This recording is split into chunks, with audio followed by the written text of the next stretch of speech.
even any pastor is sitting well now pick a credit.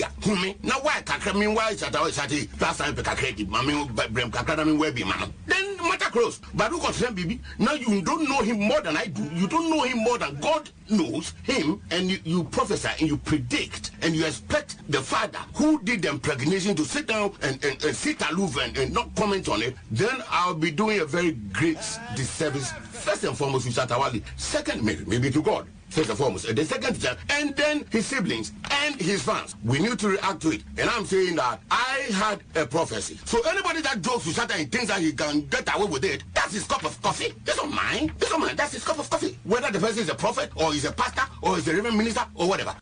I did the impregnation. I did the style, and it was an afternoon jump. No two ways about that. What I mean in this particular balance as an afternoon jump is that when I met his mother, this particular Shatta Wale that you see around, you know, making all the news, I made sure that we engaged in an afternoon match, and that produced him. So those of you who want to have people who will resemble you, see, look at Shatta Wale's face. He resembles me.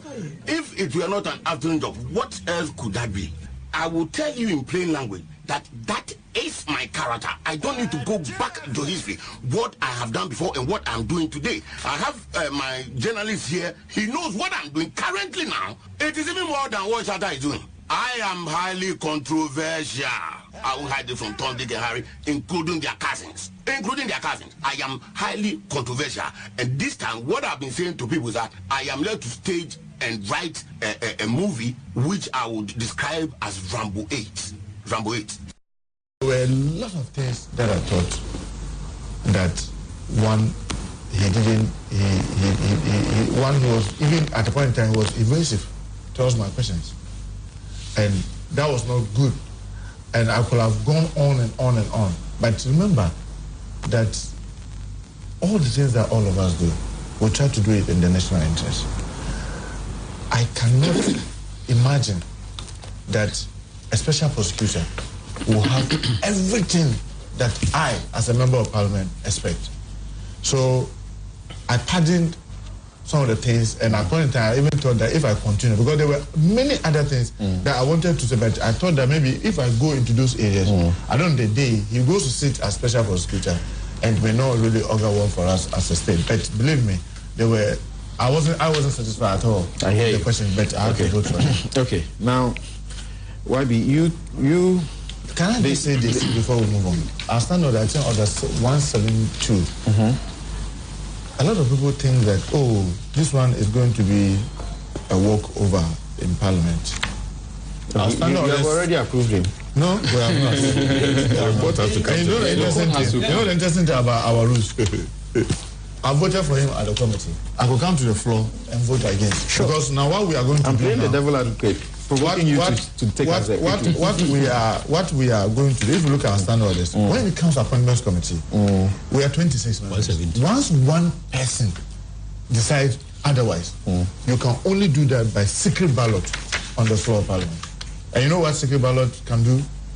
It can mean that all the 26 or 25 who voted for him could go to the floor and speak against him and vote against him.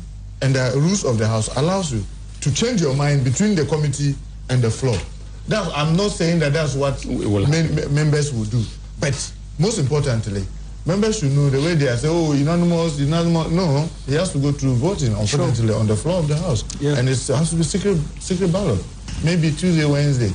And it is my wish that secret ballot if somebody calls for it. Okay. No. So thank you. Let's have Bobby and someone also have his say. Now there's Mauli Kofi Biako, who says, I guess from listening to Kekubako, he's suggesting that we may get a surprise that the deputy special prosecutor will be announced Arameyao announced.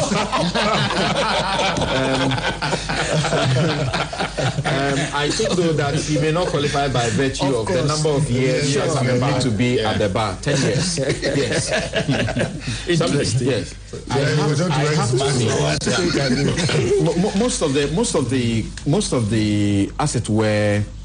of the people seem to say the critical examination of the nominee was done by the minority, and the majority didn't appear to, want to do a thorough work. That's the criticism out there. Depends on what you define as thorough work. But I have to say this, irrespective of how it's taken. I think before Martin was Nanado, His Excellency the President, this is probably coming from, a dyed-in-the-wool anti-corruption campaigner, is the most audacious move an African president could make. Appoint somebody of the other divide, and not just somebody of the other divide, but as the vetting went, somebody with some challenges as to emotional intelligence.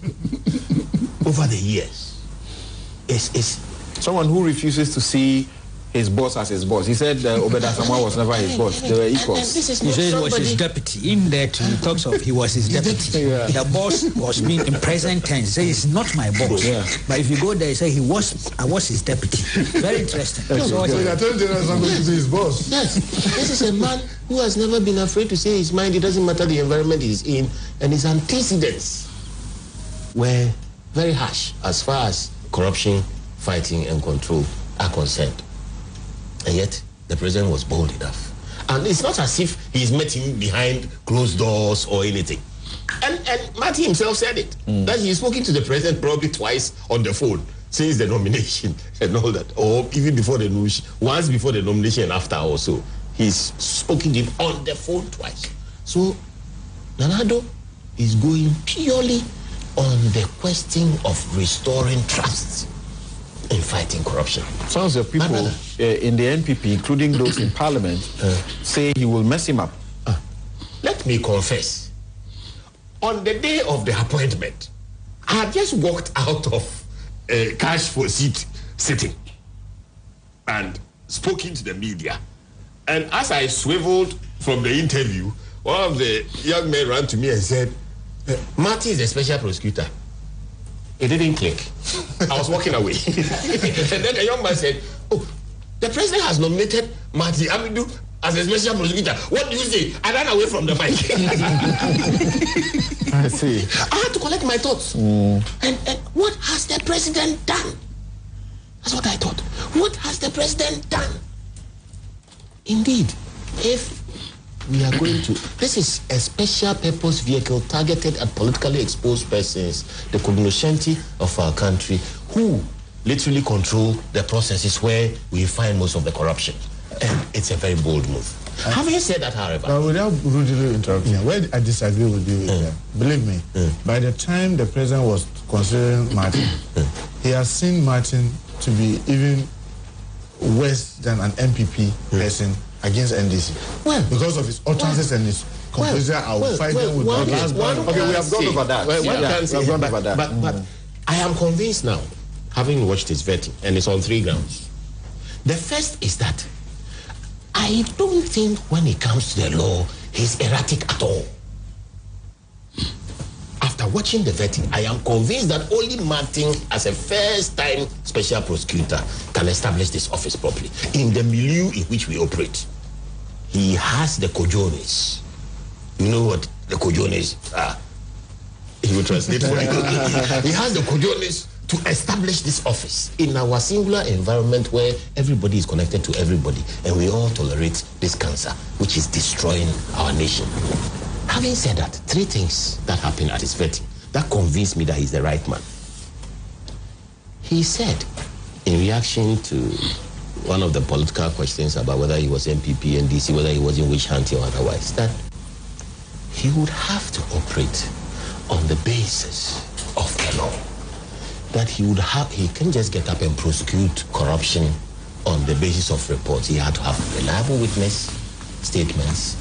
He had to go to court according to the processes. That means that having been Attorney General for so many years and his own inclinations, having fought corruption in court before the Supreme Court, he is very alert to the need to establish rule of law as the basis. And if it's rule of law, I think we all have fair opportunity before the courts to establish our cases. That's the first thing. Yes. The second thing he said that impressed me was that he was not out to railroad people into jail.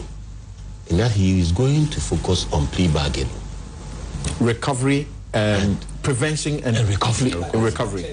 Yes, in the law. Yes, it's captured in the Act. Indeed, he was part of the process. I was part of the process, the Constitutional and Legal Committee, which considered this bill. When we were discussing plea bargaining, I even wanted it not to go before the courts, that it should be graduated. The people come before you in certain instances, you negotiate with them, they do reparation, and you leave it at that. But it was said that if it's done in darkness, it could lead to corruption. Because then we didn't even know who was coming to be the special prosecutor. And so plea bargaining is done before the courts, and the appropriate thing done in terms of recovery. It's been done in Saudi, that luxury prison, and Nigeria. They do it. So it's very important, the recovery of the proceeds. The third thing I was very impressed about was that he had an interesting take on assets a declaration in public. A very political take that you don't want to expose and also push people away. Okay. And therefore, he didn't think that we were ready. Even though left to he himself with his minor assets, he as a person would be willing. But then, in the larger context of the debate around that matter, he doesn't have the support of the anti-corruption campaigners on that. But to me, that he was willing with the kind of tag he had. You know, I'm assessing the man based on the tag he had before the verdict. The kind of tag he had, I thought he would just go all out and lash out. That, hey, please, put everything out in public and let me chase them, more or less. You understand? But the man had a nuanced approach. And I thought that, wow, this man, he has his thing about him. Okay. So if I have any regrets for this appointment,